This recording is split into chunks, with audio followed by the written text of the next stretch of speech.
handles my emails, I check them 3 times a week. What? Wait. I check mine 3 times every 15 minutes. No, she got me completely out of it. I'll walk you through it off of the call, but it's pretty easy. I'm against that, dude. It's why I'll never have HR either. I've refused HR for years now. Do you not have an assistant? No. Not for work. Okay. No. I'm scared to relinquish access to me. That's people that I work with have direct access. They can text me. Right. Email, just what happens. The real short version. My assistant gets it. If it's something important, she pings me right away and I go get it. But otherwise, it keeps me out of all the spam and all of that stuff. I like it. Nate, do you use an assistant for your emails, Nate? No, not for my emails. I have some really good filters though. So it saves me a lot of time. Yeah. Custom replies, filters, things like that. And then we've got a lot of good people on our team that can help with stuff. I love it, man. I pressed the button to go streaming. So I just want to make sure I do a quick intro and then we're going to formally start in 1 minute, if that's cool. And Steve, when we formally start, do you think you could give Aaron the intro and kind of get everybody going? It's what you were like born for that moment. Absolutely. I will take care of it. So everyone that's joining us on our social platforms right now and on Zoom, we haven't formally started yet. We're starting in about 1 minute, but we have Aaron Adams live. I sent you guys the email on this, but Aaron is a killer, like not a killer in a bad way, a good way with real estate. I've known Aaron for 10 years, but I didn't know how well he was doing. Aaron started as a school teacher, and the guy's now built a $600 million real estate portfolio with lots of assets paid for, free and clear. And what he's done in this short window of time is nothing short of amazing. So I just encourage everyone that when you're here with us today, lean in, ask lots of questions. Aaron is he's just like a fountain. He'll keep I'm sure. But let's have fun. Steve, with that said, you want to do formalities and then jump in? Dude, I am happy to. For those of you joining us, you're here because you're like, I'm looking for a way to put my money to work for me. I've heard real estate is the best way to grow my wealth. Who in here has heard that? I hope a lot of people. Let's see some hands. All right. Shannon, Cheryl, Ann, I love you guys because your cameras are on. So we play full out here. You guys have been on with us before. Aaron is one of the most entertaining speakers that I have ever seen. You guys are in for a treat. If you're used to listening to me and Nate, I think Nate and I are pretty good. I would say we're at like an 8 or a 9.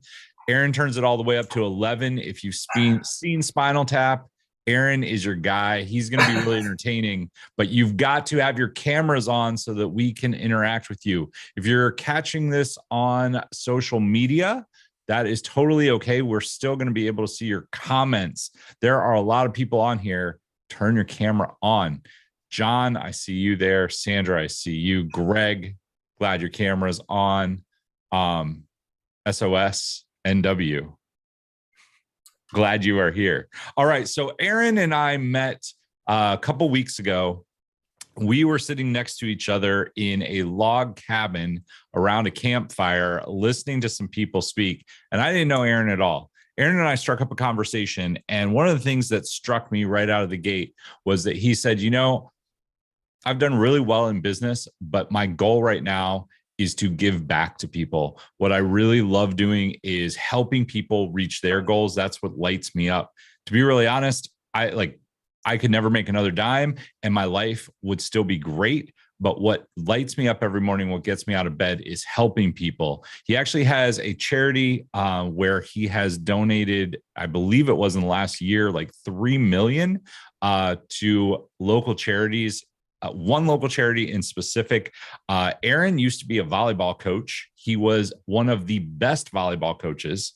He went all in on business, grew his business to the point, and he said, what would really light me up? And he said, going back to coaching. He took a team that was losing pretty badly, took them all the way to state championship.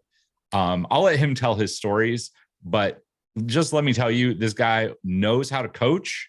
He knows how to entertain, and he knows how to get knowledge into your head. So if you're here because you believe real estate is the way to financial freedom and you would like to know how to do it passively, that's what we're going to talk about today. Aaron, I'm going to lead off with a question. There are a few questions that came in beforehand. I'm going to sprinkle those in, but in terms of active income, in terms of making money, what are the hottest trends in real estate that you see?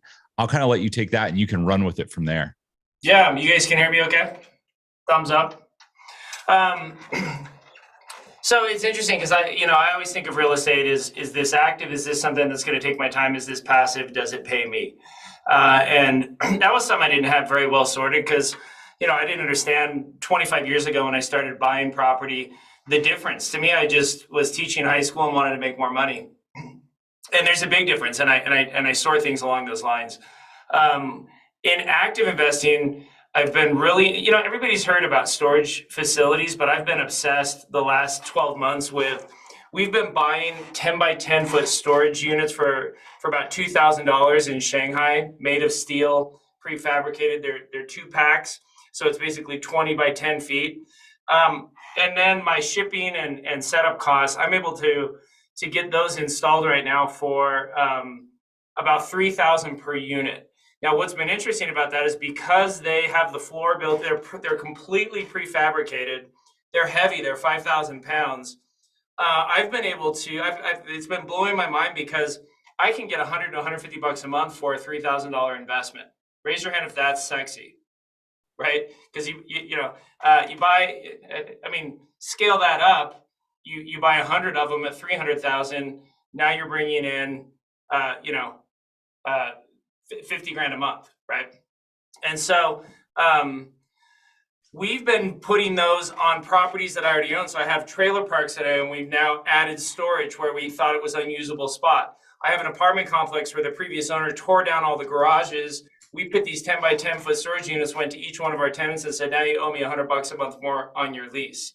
I have a manufactured home dealership where we have an acre because we have single wides and double wides sitting on it. I've just submitted plans to the city to add between 100 to 200 of these prefabricated storage units. What's interesting is I don't have to go through city planning on these because they are personal property. It's chattel. There's no utilities. I'm literally setting a 5,000 pound metal box on the property. It's not affixed to the permanent foundation, but it's, several tons, so it's not going anywhere. I'm not putting insurance on them because my tenants are putting their stuff in it. If it burns, I'll just spend $2,000 to buy a new one. And so I have no property tax, no utilities, no insurance. It takes a couple of months to get them shipped over from Shanghai. I'm really intrigued by that. Now that's active income. I just bought a lot here in Idaho in a small town that's not big enough to put a storage facility, but I'm going to literally turn that lot into like a 20, 25 unit storage facility that the local residents can come rent it from me. And so that's one small example of active income that where I'm looking at, if you're familiar with cap rate, where you're looking at making 20 to 30 cap, right? By developing those storage units. So that's something that's really sexy to me right now. I own over 10 mobile home parks. I love mobile home parks. There's not a ton of inventory on the market, but the sweet spot right now in mobile home investing is those little parks that are under 10 units. So think about in your town where it's like a single family home with 3 trailers and a commercial building, like developed in the 60s or 70s, pre-zoning. Those little assets are everywhere. And every town has them except for Hawaii, because there's no such thing as a mobile home in Hawaii. But in all other 49 states, those little mobile home parks, again, are 10, 20, 30 cap type investments that we've been doing. We've also been, I have 4 manufactured home dealerships. We have one here in Idaho. We have one in Kansas City, one in Indianapolis, and one in Charlotte. So we've been going in. I get a list from the fire department of recently burned down homes that were complete burns in neighborhoods. And then we identify if they would be eligible for a manufactured home. Then we'll go in, we'll tear out the old foundation, we'll put in a permanent foundation, we put a brand new 4-bedroom, 2-bath manufactured home in, and the utilities are already there. So I don't have to pay the tapping fees for the electric, I don't have to pay it for the water, I don't have to pay it for the sewer. So I'm developing without the huge timeline and all the city planning headache that you have, because I'm just replacing a home that burned down. That's a sexy strategy right now. So I love manufactured, I love mobile. Another thing we've been doing is we've been taking RV parks in high density. So I've bought 2 RV parks in the last year in Austin, near Tesla, southeast side of town. There is no such thing as an affordable rental. There is no such thing as affordable home. And we took these RV parks with dirt roads and turned them into year-round rentals. I'm getting $700 a month for dirt. People are living, people who can't afford an apartment for $1,200 a month can afford a fifth wheel on a fixed income, and they're living in my park. And for me to go from an RV park that was seasonal, by the night, by the month, and then charging them a monthly rate, I'm doing that in Idaho that has a huge shortage of affordable housing. We just bought our 3rd RV park. I'm doing that in Charlotte. I'm doing that in Texas. So that's an interesting, those are some active strategies that we're doing in our operations that are a function of what's happening in real estate. Those of you that live in California, who's heard of ADUs, accessory dwelling units? Okay, we've gone in and we identify property owners and we say, hey, what if we come in, we put the accessory dwelling unit in your property, and then we split the rent on that. So now I don't have to spend $2 million on a house in Irvine. I can spend $300,000 adding the rental property that will rent for $5,000 a month. Another sexy strategy. Now, these are all examples of active investing strategies. And what I've been doing for 25 years is saying, what's the landscape of real estate? Where are the areas that I can fit in? And for me, I love that Nate put on the board, how do I take $100,000 and turn that into $3,000 a month within 90 days? Hopefully, if you're listening to this and you're tracking with me, are you seeing that I just gave you 5 examples of ways that you can take 100,000, 200? Now, what's really cool is I can actually show you, if you have 100 grand in a 401k or an IRA, I can show you how to do storage units in your 401k, in your IRA. A lot of people are like, man, I'm worried about trying to spend that 100K when I'm 60, 65, because it'll be gone quick. I need 3,000 or 4,000 a month. What if the rent from the storage units is what you live off of? What if you effectively create a pension inside that retirement account? And it starts as an active project that you manage, but it turns into a passive investment, a passive stream of income that pays you every month. And so that's where we work with that's kind of the model that we do with our clients and with investors that we work with. Those are 3 strategies that I bet a lot of people on here either hadn't heard of or didn't know the depth of. I love the idea of the storage unit. I love the idea in California, especially of the add-on dwellings. Talk to us a little bit about what you do in terms of turnkey operations. I know people on here have heard the word turnkey. I know Nate has talked about it once or twice, but let's talk about what that is. And I'll kind of let you take over, because I know that Aaron, I know you've got so much to share with us. As the gold's dropping, sorry, Aaron, I just want to make sure I press the record button, because we had a ton of people reply that they want to see the replay. So I'm going to press the record button. So anyone that's on Zoom with us, you'll have to press got it. I'm going to do that right now. Okay. Sorry about that, Aaron. No, that's cool. So you guys just got bonus material that's offline. Yeah, I know it's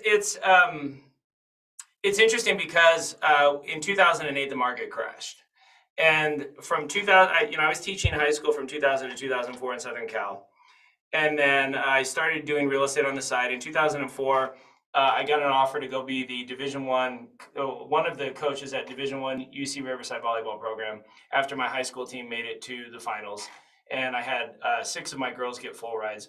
UC Riverside said, hey, Aaron, why don't you come be the 2nd assistant coach for our program? And I said, I'd love to, because I think I'm to the point where I'm going to step away from the high school. I made $40,000 teaching at Paloma Valley High School last year, and I've made over $600,000 from my real estate projects. And that had started 4 years previously in 2000. I literally, how many of you have read the book, Rich Dad, Poor Dad? I read the book, teaching high school, And it kept me awake at night because I'm like, wait a minute, passive, active, employee, investor, like mind blown, right? And I was just dumb enough to go stumble out and do deals. So my first deal was a duplex in 2000 that I flipped and made 50 grand off of. Then I bought a sixplex, made 180,000. It was an interesting vibe in the coaches room because we all ate lunch together, all the high school coaches. When Coach Aaron walks in with a check from escrow for 180 grand, and they thought it was a Ponzi scheme. Like, they're like, what are you doing with real estate? I'm like, well, I'm a Spanish teacher in California. So obviously I'm already a contractor because I have a pickup truck and I know where Home Depot is, right? And it to me it was like, why aren't you guys doing real estate? You guys are all you guys bounce out of here at 3:00 every day. Like, what are you doing with your time? You have the summers off. Because I've been going to real estate seminars, reading books, and doing flips. By that fourth year, I did multiple projects, made 6, and so I stepped away from the high school in 2004, and said, okay, well now I'm just going to coach volleyball part-time at the college level, which I did for the next 4 years. Then I got to the point where I felt like I couldn't even justify that because I had started buying Midwestern properties, and I was just doing flips. Well, the market crashed in 2008, and I was one of the guys that didn't go under because I had just always been cash. I was a cash guy. And what my thought was, I'm not going to eat my seed corn. And so by 2007, I had built up about $8 million in working capital. I was buying properties in Indianapolis and Kansas City and Dallas. I had left California because the cap rates were lousy. And so I'm sitting on all this cash after the market crash. I show up at foreclosure auctions in 2008, 2009, and I'm buying properties in the Midwest for $1,000 and nobody's bidding on them. And I'm renting, and I'm fixing them up for 10 or 15. I'm renting them for 500, 600, 700. And I'm like, why isn't everyone doing it? Well, because, you've all heard Warren Buffett, when others are greedy, you should be fearful. And in 2008 and 9, everyone was fearful. And so I leaned into buying at foreclosure auctions and we were annihilating it. And I started getting calls from people who said, hey, why don't you sell me some of those deals and then manage them for us? Because I started setting up Alpine Property Management. So I started the Alpine Property Management in Indianapolis, January 2005. I started buying Kansas City 2007, started buying Dallas 2006. I was buying in Orlando, in Vegas. We had Alpines that we've since closed down. We have Alpines in Charlotte. We've been there for 8 years. And so I realized that while I didn't love doing management, that if I didn't outsource that I would have unlimited buyers to buy my properties. And people say to me, well, why don't you just get a loan and keep them all? And I'd be like, why get a loan and take on the risk when I can buy 10, sell 8, keep managing the 8 and use it to buy 2 free and clear.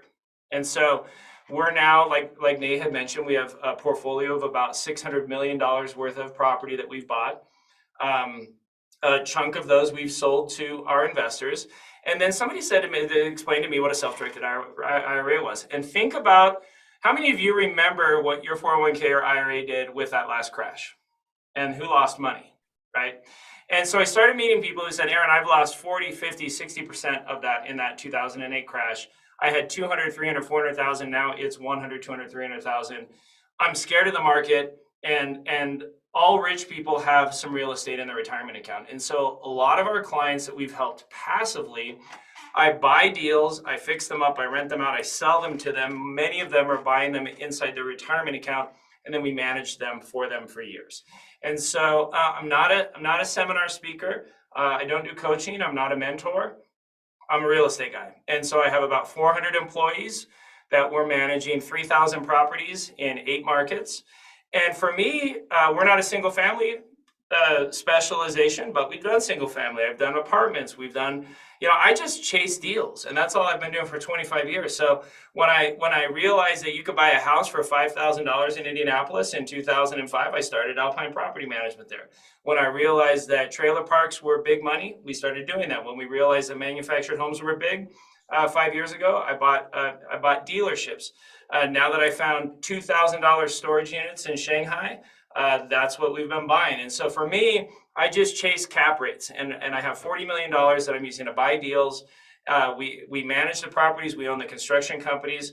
And so that's what turnkey is to us. I don't know of another company in the country that sells turnkey properties with a common umbrella of management, construction, brokerages, leasing. We don't outsource any part of our operation when we sell a property to an investor. It was a deal that I bought with my money, fixed with my money, rented it out, sold it, and then managed it. So I remain that accountable person to a client throughout that whole process. And to my knowledge, I don't have a competitor.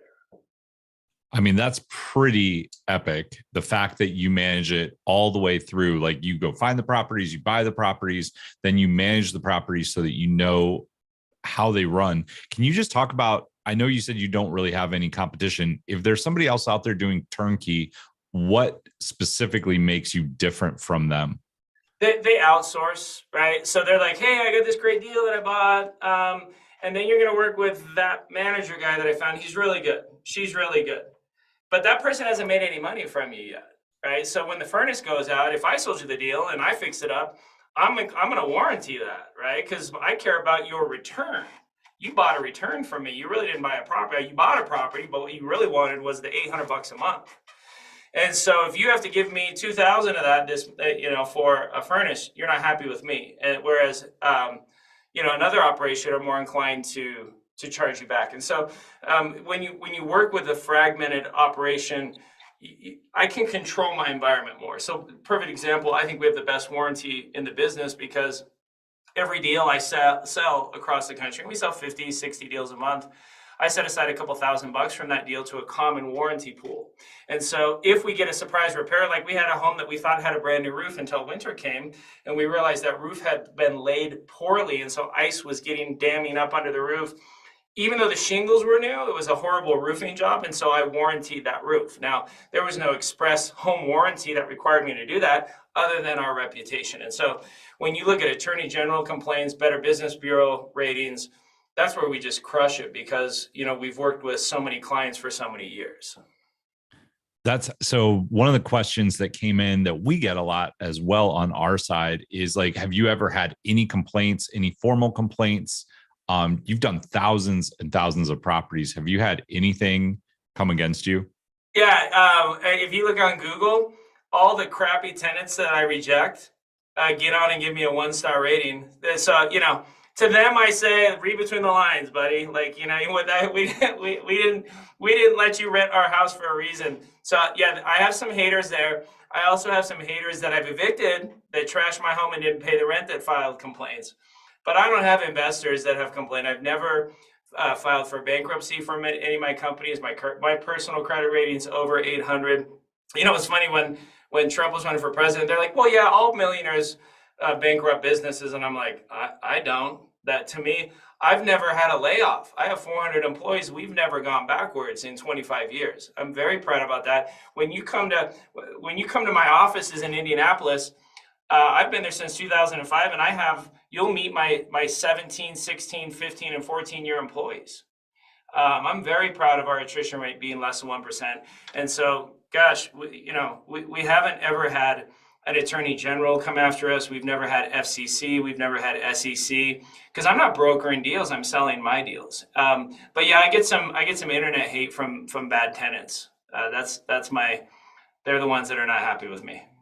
I think that's okay. And I think that's acceptable. Yeah. The fact that you've never had a layoff, I think that's pretty good. John actually puts in the comments, I love this. I'm going to tell Grant Cardone to connect with you. He needs to learn from the man.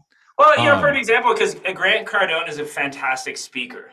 And that guy's like, I own thousands of properties. I'm like, right, Grant, but you outsource it all, bro. And you're like multifamily and everything else sucks. Whereas I'm like, a deal is a deal. If I can get a single family home that pays me, 10 to 12% a year, I'm interested in that. If I can I don't care if it's raw land. I don't care if it's a trailer from Shanghai. Like if there's an opportunity to collect, to have it pay me, I'm interested in it. Right. And so that's why I've never hung my hat on one. I think asset class snobbery in real estate equals your personal ignorance. So when I meet a guru who's like, well, I only like multifamily, everything else sucks. I'm like, that's because you don't know everything else. And so you're selling some really expensive class on apartments. And that's not how we work. Got it. So you mentioned your office in there. Do you want to tell us what happens at your office and kind of walk us through that. We can come back. If you guys have questions about anything that Aaron has talked about, whether it's turnkey rentals, whether it is storage units, trailer parks, any of that, go ahead and put them in the chat. I'll tee them up. But Aaron, if you want to tell us about what's going on at your office coming up later this month.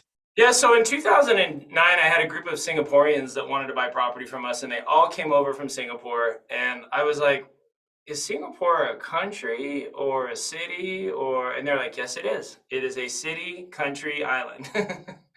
And quickly behind that, we had a group of Hong Kong investors buy from us. We have a group of Japanese investors, and we started selling a lot of property to international investors. And they wanted us to host it like a quarterly event. And so we did those at my offices. We built a brand new office in 2018 in Indianapolis. And on the second floor, I built a classroom. For about 10 years now, we've been every month, we Willy Wonka our office. And so I opened the chocolate factory and I let you come to my offices and meet my Oompa Loompas, right? There's no fee for the event. I don't charge for the event. It's catered, meals are included, transportation to and from the hotel is included. We get a Marriott block of rooms for $100 a night. There's no fee for the event. The only thing that we ask is that you be qualified. So if you got 100 grand, whether it's in a retirement account or you're interested in investing, we'd love to have you come to our event. If you're not qualified and you're like, I really don't know, we live stream it. I would love to give you the live stream and you can watch all 3 days. We do Friday, Saturday, Sunday.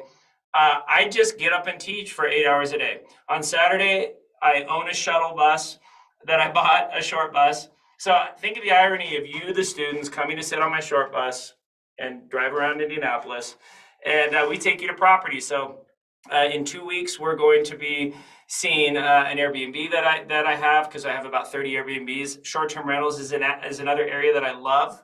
Right now, we're making a ton of money in short-term rentals. I could spend an hour just breaking down why short-term rentals are fire, just like we could do on mobile or storage units. And then we take you to a multifamily. We take you to properties that I own that are out in the field so you can see it. So it's 3 days of education. You meet all of my partners from all the different markets. We have deals that are available to buy properties. And then I just get up and like dump everything that we're doing and everything that I've learned. So my teaching heart, my superpower has always been teaching. I teach from 9 to 5 all 3 days. And then we do cocktail parties at my office. I play the piano. We literally do piano bar, because we know that you want to network with each other, and we build that in. We know that you want to sit down and meet with my attorneys and accountants, meet with my property team, and figure out what you want to do. We just started doing events at my offices here in Idaho. So we're about 75 miles from Jackson Hole in Idaho Falls. And so in June and July, we'll be in Indianapolis. In August, September, we'll be in Idaho Falls. I'm based in Southeast Idaho, and we literally have the cocktail parties at my house. So it doesn't get any more transparent than inviting you to my office to meet my partners and my employees, and then to my home to meet my 4 really stupid dogs. I have probably 2 of the dumbest French bulldogs ever created, definitely the dumbest Chihuahua, and a really dumb Morkie. And so if you're a dog person, you'll like my house. And if not, we have a pool house. You can hang out there. But we've been doing those events because it allows our clients to do their due diligence. They can get the education from us. We're not in some hotel ballroom with a PowerPoint.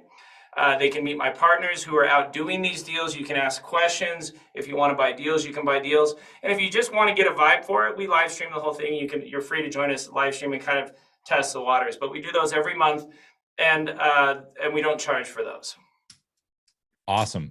The upcoming event for you guys, if you're interested, is June 23rd, 24th, 25th. Nate and I are going to be there for that. So if you want to hang out with Nate and I, we are going to be in the room as well. We like Aaron a lot. We had a great time hanging out with him, and we want to go support his event. Aaron, where do they go if they are qualified? What do we do? How do we? I would say to have them email you guys, and I will give them a link to my team. And my team will, if you would like to do a one-on-one with us, we'd love to have my number 2, Becca, do a call or a Zoom with you to answer any questions. If you want to see properties, you have questions about the event, and then she can book you if you know you want to come. Then I can put you in touch with Tracy. So we'll give Nate and Steve all of our info so they know who's interested, who's attending, and they'll hook you up with my team. If you know you want to go, we'll give you the event coordinator info. If you just want the live stream, we'll give you that link. And if you'd like to talk to us first, we don't tell you how to fit in our box. We kind of just see where you're at and see what you want. And so I spend probably half of the event talking active strategies and half of the event talking passive. So if you don't have a ton of money and you're in growth mode right now, then get the live stream and come watch. You'll learn. The education will blow you away. If you're potentially a buyer and you're like, I got some money in an IRA, or I got some money from a deal, or I got a 1031 coming up, there's no obligation. We don't collect earnest money. There's no hard close. There's no firewalks. It's just a classroom, and I'm a teacher. And I don't have anything in my closet that looks as snazzy as Nate. I'm literally wearing a volleyball t-shirt because I'm coaching today. Like that's my uniform, and that's how I wear flip-flops at my event. So what you guys are wearing right now, you look great at my event. Like Nate looks hot, dude. Oh boy, I should have known. Can't wear the attorney outfit with Aaron in the room. That's a power tie, bro. So Aaron, we really appreciate you extending the invite to our Home Invest family here. Like, really, thank you for that. As Steve mentioned, Steve and I are going to go. We're excited to go check out the operation. Some of you guys, and I know some of the names that are on here, you've done turnkey rentals with me over the years. And you know that business, it's a difficult business to manage. And what Aaron has done is nothing short of amazing. That to have everything under one roof and to have the entire roof, like the whole family inside and under that roof, operating efficiently and delivering for investors, it's awesome. So I'm excited to go see it firsthand myself. Aaron, I would love to know, like you kind of opened some of the loops on this, but I would love to know a little bit about how we do these moves. I'm sure you're going to go deeper at your event too, but could we crack into some of that now too? 100%. First of all, Mike and I are already friends because Trisha made under 1%. And he calls them Oompa Loompas. I love that comment. Like we're buddies. The Oompa Loompas were like Willy Wonka's children. They were his family. So I think all of our interns this summer are the children of my employees who are like high school students that work for us. So I'm big. Some companies have what is it called? Where the husband and wife can't work at the same company. What do they call that? No, not fraternization. We're the opposite of that, though. I want the husband and wife and their kids and like my partner in Kansas City, Tim, started as an intern, and his mom started as my client 15 years ago. And when Tim was in high school, and then he was an intern during college, and then he was a W-2 employee in Indianapolis, and now he's my partner on the Alpine in Kansas City. If that gives you a little chills, then we're friends. Like we're vibing because nepotism. We're pro nepotism. Thank you, Pam. I like people who work for me forever. Call me crazy, but I'm the opposite of Six Sigma. And you know what that means? That means I have some employees doing property management in Indianapolis making over $100,000 a year, and I don't care because they've been with me for 17 years. So think how much I've saved over the years, not having to retrain people, not losing the knowledge that you lose every time an employee leaves your company. So I've had billionaires who've told me that that's my limiting belief, that's holding me back from being a billionaire. And I'm like, slow clap. Then I'd rather have a tribe of people who work with me for life, that we kind of just go forward. Because I love the idea that people come to our company as their last job. So one of the ways, if you have $100,000, a really interesting money-making strategy right now is flipping mobile homes. Now, how many of you have a Facebook account that you are not currently, like you're not Facebook, you don't like it, you kind of stepped, okay. I want you to go, in fact, can I screen share, Nate? Can I show this? Yeah, let me make sure you're set up for that. You should be though. Okay. Yep, you're good. Okay, so let me just show you guys on here real quick. Just, because I'm a teacher, so I'm just gonna teach, if that's okay. So yeah. On Facebook is Facebook Marketplace. And guys, Facebook Marketplace has transformed the mobile home and manufactured home space, and it's become America's new penny saver, dollar saver, thrifty nickel. Okay. Now, if you go to Facebook Marketplace and if you type in manufactured homes for sale, okay, here's one here in Idaho, and you can set the geographic parameters. Here's a home for $15,000. And I guarantee you, I don't care if you live in California or Boston, when you go to Facebook Marketplace, you'll find some deals for under $10,000. Now, it's an older home. It's a 3-bed, 2-bath. Okay. It's currently rented. It's a 1978. It has to be moved. But I guarantee you, if they're marketing this thing and it's been on the market for a while now, because snow, and so I guarantee you that I could get this thing for $5,000 because we're buying them. Like right now, just in Idaho, I have about 15 mobile homes that we are flipping in other people's parks. Now, here's why this is a great strategy. You got $100,000. Buy a mobile home for $5,000. Buy it for $10,000. Fix it up for 5 or 10. I'm able to flip these and make anywhere from 25 to 100% return. So if you're into it for 20, you're selling it for 40 cash. Who's got 40 cash? First generation immigrants. Who's got 40 cash? People that have been renting for 15 years. What if they only have 20 cash and you're into it 20? Well, then I'll finance it. So I'll take 20,000 down. I get all my money back, and now I have $300 a month for the next 7 years. I have a stream of income. Okay. What I've also done is maybe they only have 10,000 down. So now I'm getting $300 a month. I do like an 8 or a 9-year mortgage. It takes 2 years to get my other 10 grand down. And now I have 7 years of pure profit. So between flipping these mobile homes and financing them, I ladder my way up to that $3,000 a month.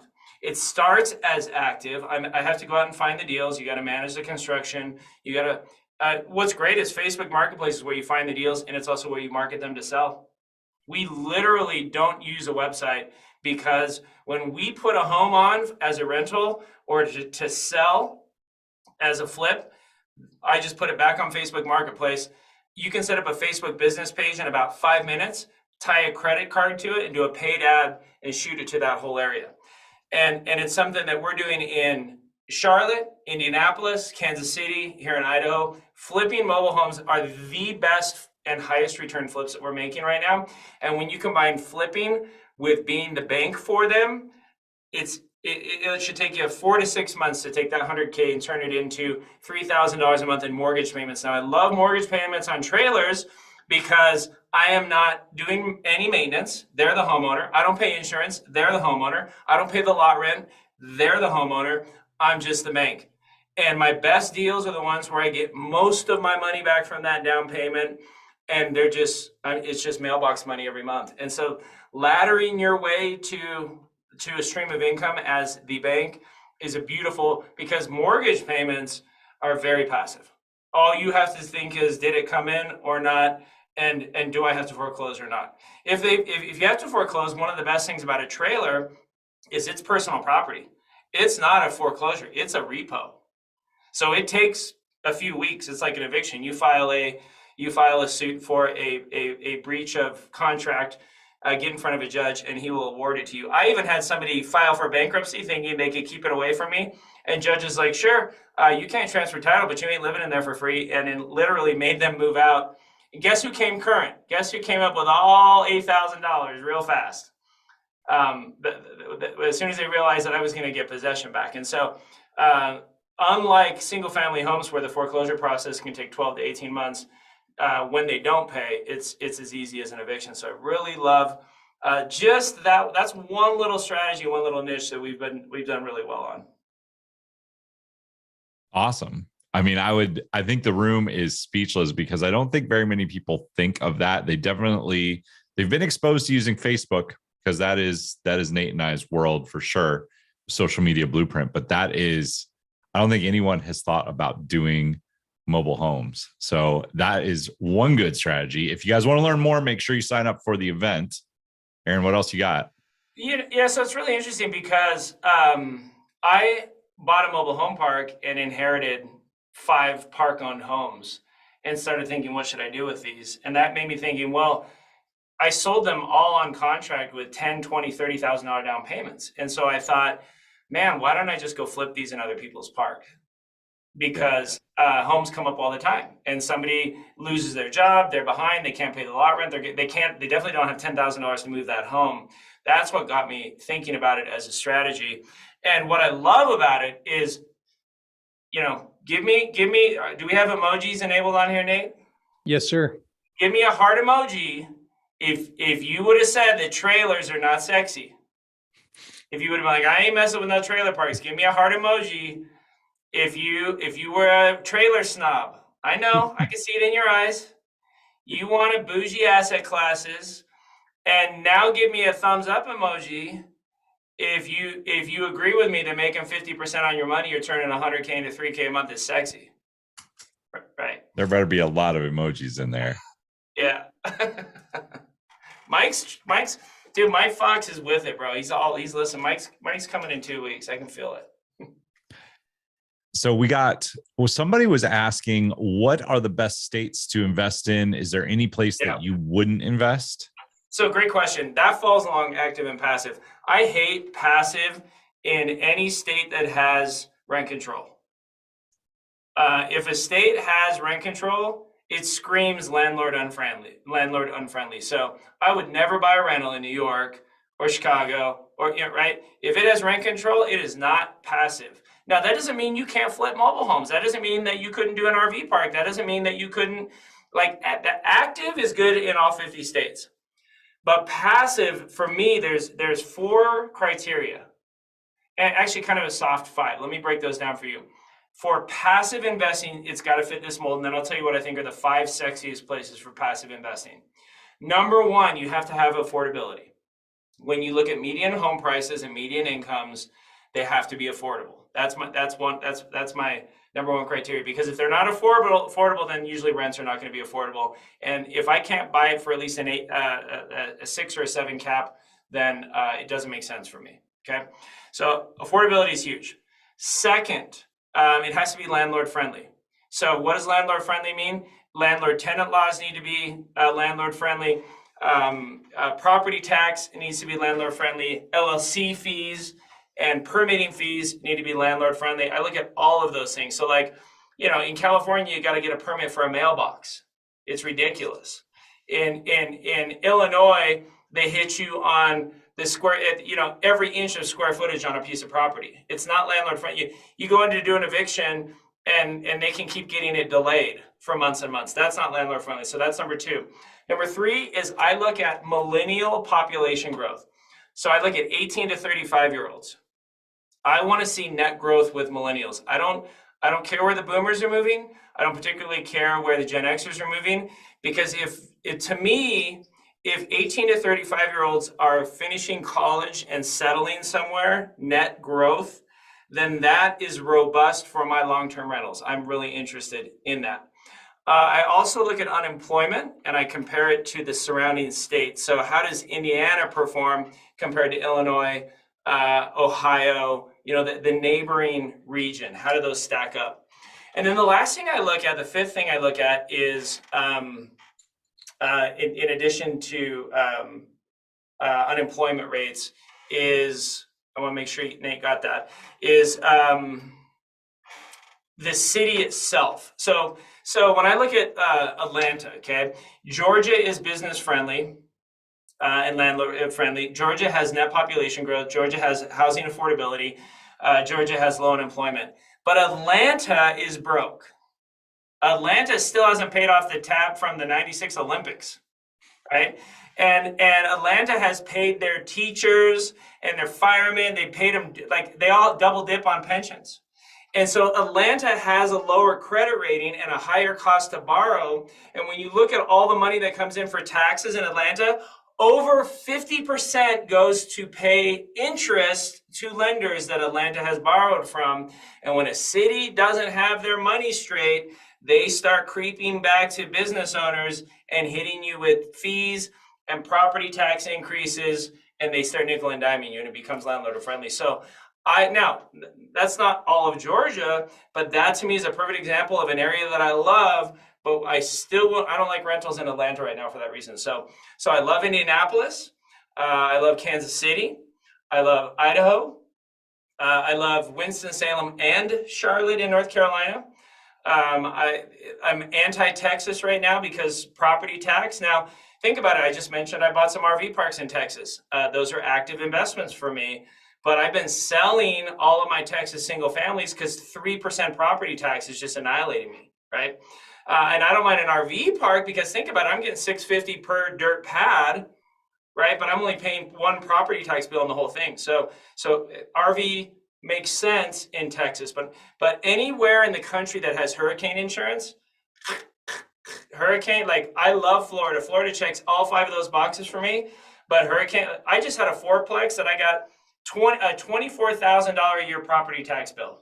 Insurance bill for a year for a landlord policy. It was $6,000 per unit for the year.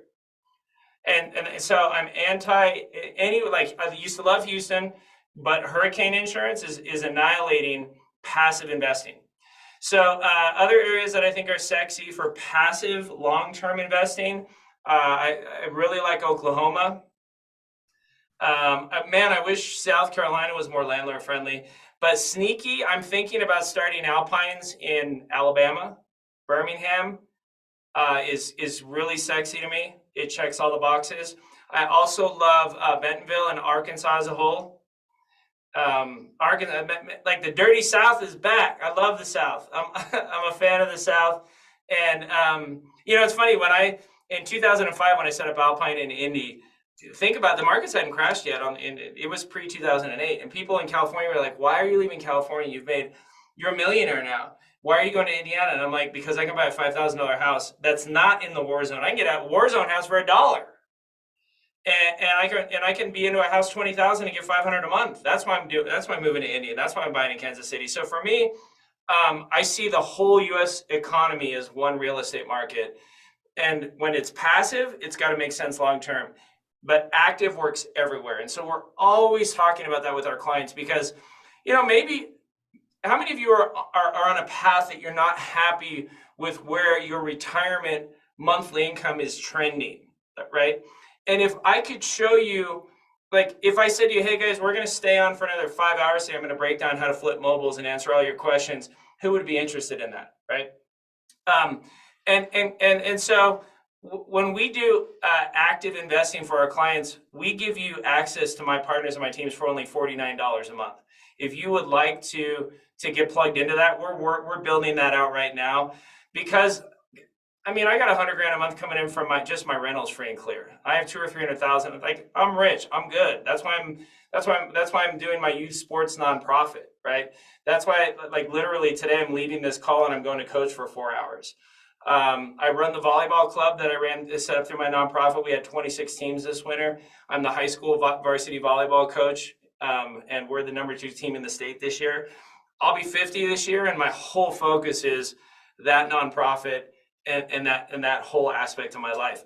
But why would I give this up when I love teaching, when I have these amazing companies, when we don't have any debt, and it works so well, and all I got to do is teach a few days a month. And so I offer that transparency to you because when I meet someone, I want to know what your deal is. And if it doesn't add up, then I call BS, right? And so I try to be brutally transparent with people that I meet so that you can go check me out and so that potentially resonates with you. Awesome. I was checking to see, there were some questions that came in. Aaron, one of the things that I love that you broke down at the event, and you mentioned you see the whole US as a housing market and you're chasing cap rates. I'm going to steal your phrase from you. Can you K through 12 cap rates for us? Yes, I would love to. Sorry. So, because cap rate has driven all of my decisions for the last 25 years. So if you buy a property cash for 80,000 and you fix it up for 20, how much are you into it? 100,000. See, I'm K through 12 in it because I'm your high school teacher, Coach Adams. So I got you, right? So you're into it 100, and you rent it out for $1,000 a month. 12 months later, you'll have $12,000 in your account. So what's your gross cap rate? 12, right? You made 12% gross on your investment, but then you got to pay 5 things out of that 12K. You got to pay property tax, insurance, maybe property management, maintenance, vacancy. Okay. On On average, on a single family home, that usually averages 35, 40%. So 40% of 12,000, I kind of hurt myself, 12, 24, 4,800. So I backed that out, 11, 10, 9, 8, 7. So I got 7,000 left in the account after paying taxes, management, insurance, maintenance, vacancy, $7,000 in there. My net cash on cash return is 7%. Everybody with me? We say our cap rate is 7 because cap is short for capitalization. So how is the money coming in? If I buy this house for 80 and fix it up for 20, I'm into it 100. Accountants call that my basis. My all-in's 100, and I can reasonably expect 12 months from now 7% net. We say that's a 7 cap. That way I could take a house in Oklahoma and a house in Birmingham and compare the two assets based on their cap rate, and it already incorporates the tax bill for each property, the insurance for each property, the maintenance that it needs, the management. It fundamentally captures all of that because you run a cap rate based on the specific property. That allows me to compare two investments, one in Kansas City, one in Memphis, one in Alabama. And so cap rate, now it doesn't mean you don't get a mortgage, because you know a mortgage is something you bring to the deal, right? Those 5 expenses come, the property tax bill comes with the property, the insurance comes with the property. And so you only calculate those 5. And then you can say, well, I would need to get a mortgage. And then you do your cash on cash return. But cap rate just looks at what it would make net based on the expenses and the repairs that it specifically needs. Does that make sense? Okay. And so the cap rates on we sell properties, we sell turnkey properties between 6 to about 10 cap. Those are the deals that we have available between about 75 to 150,000 a piece. Somebody asked about apartment complexes. We do those as well. So if you want to buy an apartment complex or a trailer park, we have those available. And then the cap rate correlates to how stable it is. So if we sell a deal that's like 6 cap, then it's going to be in a more middle class, upper middle class, nicer neighborhood. When you go higher in cap rate, then the neighborhood starts to drop. Now, if you want 12 cap, 14 cap, you got to go in the war zone, and we don't sell those properties. I can show you where they are, show you how to get them. But if you want 12 or 14 cap, then that's why you want to think trailer park financing. That's how you make that return. And it's very easy to make 10 to 20 cap in mobile homes and financing mobile homes. So what I say to an investor, and what I always think of is, where am I at in this cap rate life cycle, and what do I need to make based on the money that I have, the amount of money I want a month, and the amount of money I want from my retirement? Because that becomes really powerful. We meet investors who come to our event every month who are like, I got 300,000 or 400,000 in there, but I'd be real happy if it was 800,000 or 15 grand a month kicked out. Show me how to do that. And then we sit down, active and passive, and help you map that out. Awesome. One question that came in through email that I wanted to go over. Actually, this one came in through text. But it says, what's going on with the interest rates right now, and how does that affect passive investing, active investing? How would that affect, like, if they're buying a turnkey from you at 75K? Can you walk us through how interest rates are affecting you? Yeah, it's been so interesting because right now, when you look at housing production in the U.S., we need about 1.6 million housing units built a year. This goes back to 1980. To keep up with housing demand in the U.S. from population growth and immigration, we need to build 1.6 million new housing units. We built, up until the last crash, we did that. Since 2008, we have not built 1.6 million. And in 2009 and 10, we were like 400,000. So we have this housing shortage in the United States that is conservatively estimated 5 to 6 million housing units. That, if you don't understand that, you're not getting your arms around the U.S. market, because that's what's driving the problem. Who has noticed bad affordability? Like, there's no such thing as a starter home anymore in the U.S. That's because we haven't built enough, and because builders don't like building low-income housing and starter homes because there's no profit. They want to do the custom home. Who's built a custom home and you did the upgrades? That's where they made all their profit. When you upgraded the counters, when you upgraded the cabinets, when you upgraded the flooring, that's when a builder doesn't want to make a vinyl village home. They don't like that 3-bedroom, 2-bath, because every time they go into city planning now, those guys just gouge them. They make them, add extra sidewalks and add extra stone and all these features. And so you have to know that we have a shortage crisis in this country to understand what's happening. Now, COVID, they drop interest rates down to like 3%. Everybody upgrades their house, and nobody wants to sell right now. Housing inventory is the lowest that it's been in years because sellers won't list. Why is somebody who has a 3% mortgage locked in going to sell their house right now to lock in at 6%? No one's doing that. And so I read a study a couple weeks ago that said 5.5% is the magic number. If we can get back down to 5.5% on our 30-year fixed, then people will be, I can stomach that, right? So you as investors, keep an eye on that 30-year. Nobody's selling their homes until it gets back down to that, in my opinion. Now, as a buyer, as an investor, that's really interesting to me because what it's done is that nobody wants to buy a 5-cap apartment building and borrow at 7%. You see why that's a bad deal? Whereas 2 years ago, you could borrow 5% money on an apartment building. So who cared if it was 5-cap because you had 5% money? And so what's happened is the price of multifamily has dropped quite a bit, and I think it will continue to drop. So I'm seeing some opportunities in multifamily because they were selling them at 4, 5, and 6 cap for the last 4 years, and now they're having to drop the price to get the cap rate on what they're selling them for. And that's a great opportunity as an investor that I'm interested in. So you want to keep an eye on that. Foreclosure auctions and tax sales are coming back because all of the COVID false, you can't sell these properties because COVID has been removed. There's no more hookups and there's no more free money going out to people. And so whether it's a tenant or a property owner, finally the floodgates are opening and we're seeing 4 years worth of foreclosure and tax sale properties. That's my sneaky next best active strategy would be learn how to buy foreclosure, learn how to buy a tax sale because they're coming back and there's some really good opportunity in those spaces. Awesome. Nate. So oh, sorry. Go ahead, Steve. No, go ahead.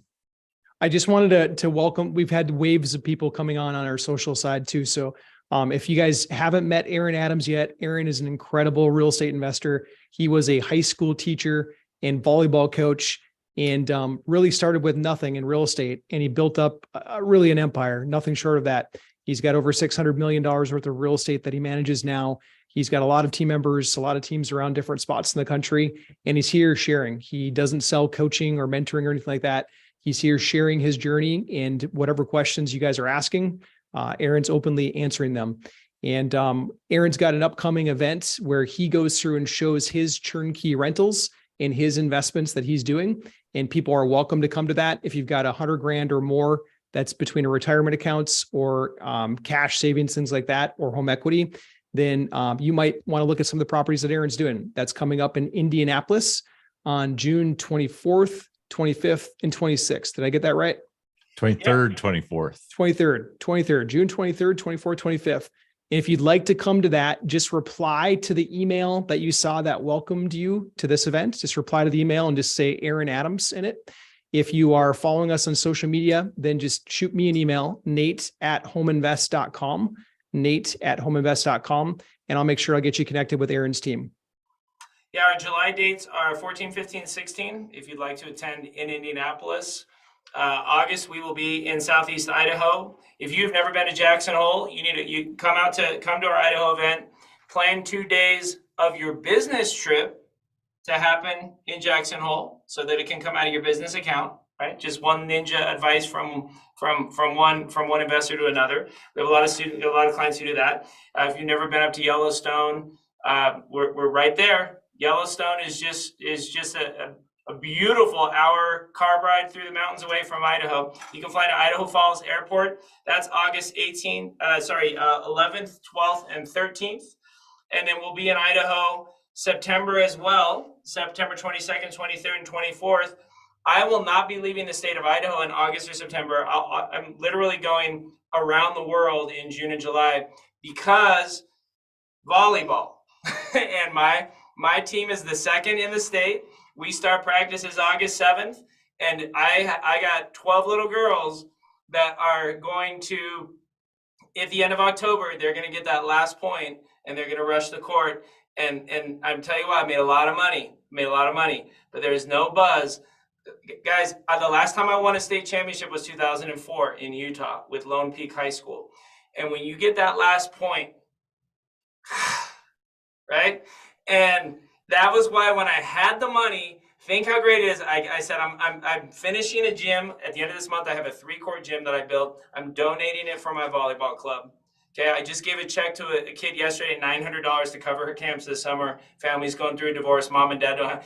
How many of you, if you had more, it would be to do cool things like that? Give me a heart emoji or give me a hands up. I know you would. And so literally I work from 11 to 3 every day, and then I coach, because that's what I love and that's what my superpower is, to teach and coach. And, I was talking to last night we had a 6 to 8 p.m. workout, and everybody knows when it's my workouts, it's an open-ended, so we finished at like 10 o'clock.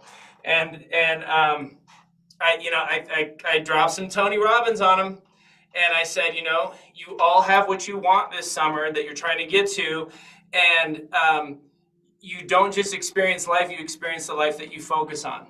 And so those of you that are focusing on, I'm not on this team, I don't have what I want, that's the life you're experiencing as a 14, 15, 16-year-old.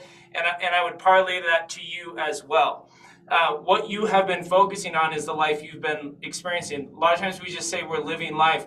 Can I give you, from one investor to another, from one human to another, change the focus, right? Some of you have time in 2 weeks. Buy a plane ticket and get a $100 hotel room and come to Indianapolis. If this has resonated with you, I don't follow my power. I literally will just teach you for 3 days. That's why it resonates with people, because I'm not a professional speaker. It's at my offices. It's, we have about 40 people that are coming, and that informal kind of setting really helps people move forward. And that's why we've been doing them for 12 years. Because we're not charging. I'm buying the drinks. I'm paying for the meals. Right. And so that's been a really good model for us. And so when I met Nate and met Steve, well, I've known Nate, like he said, for years. And when I met Steve, I said, man, we have shared, we need to find a way to work together. And Nate's like, man, I got to introduce you to my people. And so that was the genesis of it. There's no big pitch here, guys. There's no slide that shows that you're given a credit card today. If this is resonating with you, at the very least, hit them back and get the live stream and join us on the live stream. And those of you that are go-getters, I'll see you in 2 weeks. I'd love to have you out to Indianapolis at our event. And you're not obligated. You're not obligated to buy anything. In fact, we don't even ask you. We won't pull you aside. If you don't say to us, I'd like to look at properties, we're just glad you're there, because we have a $100 million business and we have a great business. And I love just teaching. My son keeps threatening that when I get older, he's going to just fill a room full of homeless people and tell me it's a seminar, and to keep me out of his hair when he's running the company. I said, don't do that, man. Put me in a gym and I'll just coach, because that's what I really love. I always speak with coach voice. I always wear coach gear. You can call me coach. You can call me AA. Just don't call me Mr. Adams. Perfect. Nate, you look like you're answering some questions. Yeah, you got a few people. Christy Harper, nice to have you on, Christy. Christy's asking if she can send a partner to the events. 100%. So, Christy, you got the answer from the man himself. Yeah. And then Raham, I hope I'm saying your name right. Rahimi saying, thank you, Aaron. Great presentation. Really appreciate it. I'd love to hear from your perspective on the Phoenix, Arizona real estate market. Yeah. So great for mobile flipping. I love Phoenix for that. I hate it for passive rentals, just because it's missing affordability. Right now, personally, I love Phoenix. When I sell my Indianapolis house, and hopefully because my son will be living there, I plan on buying in Phoenix because I love everything about it. But I don't love it for passive. I like it only for active. Although you could, flip some mobiles in parks and turn those into passive. But single family homes, apartment complexes, trailer parks, RV parks, it's just not great. But Arizona's business friendly. You don't have great millennial growth, but boomer growth is amazing. Gen X growth is amazing. Immigrant growth is amazing. So Phoenix does check a lot of, it's very landlord friendly, very business friendly. Your affordability is just not where it needs to be right now. Now that could change with a market adjustment, but I don't see a drop coming, because when the market crashed in 2007, 2008, we were overbuilt by 4 million homes. Until that solves itself, I don't see another real estate crash. You know, the bubble is a function of supply and demand. We don't have enough inventory. That's what's driven prices up. And that's another reason why we got so heavy into manufactured homes, and why we're so into it, and why you as an investor, it would behoove you to learn, to spend some more time learning it, because that's the only pathway that I see that solves our housing crisis in this country, is manufactured and mobile. Shannon, what are the August dates and fly-in city? So August dates are 11, 12, 13, and Idaho Falls. You can find Idaho Falls direct from United through Denver, Delta through Salt Lake. Is somebody muted? I just found it. Who it was. Delta through Salt Lake. You can fly an American through Dallas or Phoenix. Oh, I know. I've been in your shoes, Nate. Where you're like, who's unmuted? I got it. I got so that you one. have United, American, and Delta, and Allegiant that all fly direct into Idaho Falls. That's the airport you want to come into. You can fly into Jackson or Salt Lake and drive. Those are both nice drives as well if you find cheaper tickets. But yeah. Let's see. I'm looking at your website now, Aaron. Cool. What do you think about BTR with resident equity or lease purchase option as solution to housing crisis? I like those, but they're not fundamentally increasing supply, right? Like, I mean, BTR is, but you know, with my dealerships on these manufactured homes, they build. It takes 10 days on the assembly line to build my house. Right now, they're not sexy homes. They're rectangles. They're 4-bedroom, 2-bath rectangles that get split in half and shipped to the property. But we're talking about affordable housing, and it's a brand new home. But I've built stick-built homes, and it's not 10 days. It could be 10 months. And honestly, until we solve our labor crisis, until we figure out a worker visa program for immigrant labor, we're not going to solve it, because let's be honest, Americans ain't pounding nails. Like we're not solving it ourselves. This country's always been built on finding a way to bring immigrant labor in. And so as an investor, I'm like, it keeps coming up, and it's not good to have an open border, but it's also not good to not have immigrant labor that's willing to do $10, $15 an hour jobs, because that's the other thing that's really holding back construction. And so until we solve for labor and we solve for affordability and city councils stop being so restrictive, we're going to be short 4 or 5 million homes. And the only real path that I see is manufactured homes as a solution. So that's what we track at a macro level. That to me is, as an investor, is what's really interesting. Awesome. I'm gonna get a replay of this out to everybody that registered. And there's a lot of people that were asking for replays that couldn't come today. And I'm going to include those dates. So if you're curious on those dates again, I'll make sure that that's in the email, and then just reply to that email and then let me know. And then I'll get you hooked up with Aaron's team. And so Steve and I we're going to the one that's coming up this month. So June 23rd, we'll be up in Indianapolis. Yeah. Come hang out with us. I would say we'll probably go to breakfast. You're welcome to join us for breakfast if you're on this call. No, not going to promise it. Aaron might go late, and the piano bar thing. We're up all night Saturday. Well, how about this? I'll let you guys literally do a breakout in my office, because I already buy breakfast. It's going to be there waiting for you at 8, bro. So we don't start till 9. You guys can meet in my office. It's very bougie, and at 8 a.m. And I'll have the breakfast brought in for team Nate and team Steve. Ooh. Awesome. So I'm going to throw this out there. It's going to be Sunday morning, Nate. So we will be there. We appreciate the hospitality for sure. Anyone who comes will probably do a little bit of Bible study and then jump into some real estate stuff. Does that sound good to you? My wife will be right there with you, man. She would be all about some Sunday morning Bible study. Oh, I'd love that. That'd be awesome. Let's do Her that. prayers are the single reason why I got a chance. That and my nonprofit, I'm like pulling for both of those, man. Nice. Nate did offer to add me to his list, so I think Nate has a conduit. Like, he gets hurt. Mine just like gets stopped at the ceiling. That's why you got your wife, man. That's what my wife will single-handedly drag me with her. I mean, I'm riding in her baby Bjorn. Like, she's carrying. I'm 6'4", 250, and I'm tagging along with her. Awesome. You got time for one more question, Aaron? Absolutely. Yep. She's really curious on the storage units. Can you elaborate on the storage units? Where is the best area to invest in? What do you think about Connecticut?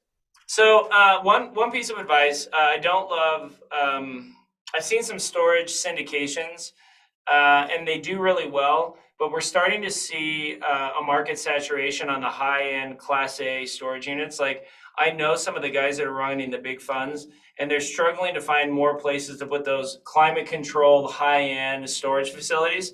So I would focus on the blue-collar storage segment, non-Wall Street, non-institutional. And I would focus on, like what I mentioned earlier, adding value with storage units. Now in Winston-Salem, we bought a storage unit facility. It had 85 units, and it had enough land to put another 100 units in. So we're in the process of getting their plans approved right now. And I can tell you that my cost for those units is about $3,000 per 10 by 10 foot unit. So how interesting is it that whether I stick build storage right now, or whether I'm buying prefabricated in China, my cost for a 10 by 10 foot unit is about $3,000 bucks. So I think, one thing that I've noticed also is you never see an empty storage unit facility, or a full storage unit facility or a full trailer park come on the market. Once those babies are full, nobody sells them. They become generational assets. And so as an investor, you want to find the find the 10 space trailer park with 4 homes. Okay. That's a mini gold mine, because when you fill it, then the cap rate doubles or triples. Because think about it. If you drag some old homes in there and rehab them, you're getting 2 checks from them every month. You get a check from renting the home or from their mortgage, and you get a check for the lot rent. That's why I started buying the parks, because we have one that we did as a partnership in Kansas City, and it only had 20 homes and it's a 100-unit park. And so the partnership was to fill the park. And so we literally will have we'll have 100 checks coming in for lot rent, but then we'll have another 80 checks coming a month from either a mortgage payment or a rental payment on those homes that we rent out. And so if you can find distressed storage that's mostly empty or partially empty, or trailer parks, that's the opportunity, or new construction. So if you find a city in the Northeast in Connecticut that is open to micro storage, a development that's giving you zoning in a commercial area where you build or prefab 20 units.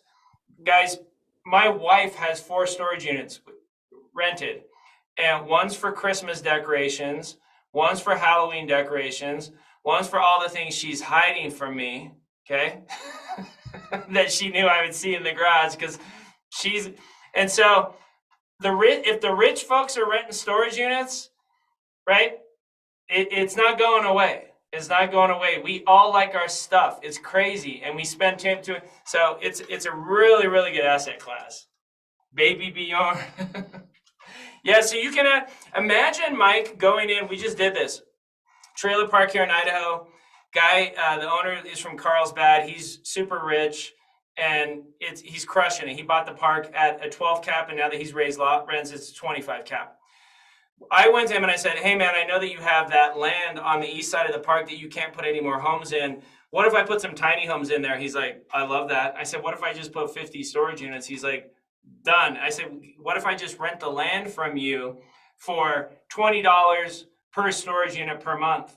And then I'll collect 80 to 110. And he's like, I love that too, Aaron, let's do it. You put them in. And so that's a cool little strategy, because you can get double-digit cap rates by doing infill on other people's properties with storage. And so that is a sneaky other little how to turn 100K into 3,000 a month strategy by doing storage unit infill on other people's apartment buildings that tore down the garages, on other people's commercial properties that have weird parcels that they aren't using. It's a great strategy where you just approach them and say, you're not making any money on that dirt right now. Let's do a land lease. Give me a 75-year land lease, so even if you sell it, I can continue to keep these storage units here. There's one more question that's kind of a follow-up. I'll do my best to paraphrase. It says, are you purchasing the land to set up the storage facilities or doing creative deals? It sounds like you do both. Yeah. And are you able to finance the purchase of the units somehow? Yeah, you could, but it would be personal lines of credit rates. So the equivalent of, credit card. Now, if you had 100,000 and you could show a proven model where where you could go in, you could do it. I could see an SBA app getting approved based on, look what I've done with $100,000. I'd like to borrow another 100,000 to grow this business. SBA loves those kind of businesses where you've already proven the model out. Also, small community banks love that kind of business. I own shares of the Bank of Idaho, and we loan on cows. So if we're loaning on cows, we would loan on storage units if somebody could show that they got skin in the game and that the returns are there. So you'd be surprised at what small community banks will lend on. It's learning to speak bank, and that's something I'll spend about an hour on at our event, breaking down for you how to work with banks and how to borrow. Awesome. Any other questions? Tony, I'll even give you the website. Tony, let me pull up the website that we buy the prefabs from. Cool. After that, I think we can go ahead and we can start to wrap it up, Aaron. I know you got to get to volleyball coaching so that the kids are done before midnight tonight. Nate, you got any questions, anything that popped up in your head you want to highlight? Yeah, just really quick. If you guys are on your journey and you're looking to get into the rental real estate game, there's not many people in the world like Aaron that do it at this level. So whatever you can get from him, if you guys jump on his website, follow him, jump on the link to attend the live stream, or if you can come in person, I'd encourage it. Aaron's just done a lot. It's kind of funny when I look back at an email when I first was introduced to Aaron 10 years ago, that snapshot in time when I got reconnected with him just recently, it was like, holy cow, where'd this guy come from? School teacher, volleyball coach, 600 million in real estate. When someone's doing stuff ethically at that pace, you got to pay attention. You got to take notes. So try to get whatever you can. And Aaron, I appreciate you being just so generous. I know that you got a lot of things you could be doing, like coaching the girls right now, but you're here with us. So thank you, man. No, I've been super impressed with the values of your tribe and the people that you guys work with. And we would love to have them. That's why we're not trying to charge you guys. We've had groups that sell my event for $10,000, guys. And because it includes transportation to the hotel, it includes meals, it includes, this Class A facility. And if you're skeptical, get the live stream. There's no cost, and you can watch it in 2 weeks. And if it resonates, then you can come out. We don't try to control how you interface with us. And if you just need the education, we're happy to share that with you. If you want deals, we have deals. But what I've learned that when you have that abundance mindset and you're willing to host people and give education, you see how I didn't try to tease anything this weekend? Well, in my special class, now I'll share with you. I just gave you the strategies, and you can go out and do the homework. And if that resonates with you, that authenticity does, and I would love to meet you in person. Love to have you come to the event, meet my Oompa Loompas, eat my food, drink my booze, and if it makes sense, you invest with us. And that's worked well for us for 12 years, and we don't plan on changing that. So appreciate you taking time out of your life, and looking forward to meeting you guys in person. I'm not a musician, but if you have a go-to karaoke, me and you are hooking up, and you're singing it at the cocktail party. I promise you that. Now, you may not think you will, but once I get some of my special bourbon in you, you're singing. That's happening. Awesome. You guys, somebody asked in the chat, how do they get a ticket? Just reply to the email. There was an email that went out getting you here. Just reply to it with Aaron Adams in the email somewhere. We're going to go through. We're going to find those. We're going to get you in touch with their team, and we will take it from there. We'd love to have you. So that is how you do it. Just hit reply to the email. That being said, if you guys have your cameras on, if we can give Aaron a round of applause, put some hands up for him, let him know that we appreciate him. Aaron, thanks so much for coming on. There's a bunch of cameras. I love it. There they go. All right. Love it. Thank you guys. Appreciate it. Awesome. All right, Nate, you want to say goodbye to everybody, and we're going to wrap this call up. Yeah, sounds good. Thank you, Aaron. Appreciate you, man. Thanks everybody for coming. We'll see you guys in a couple of weeks up in Indianapolis. Awesome. See you guys soon.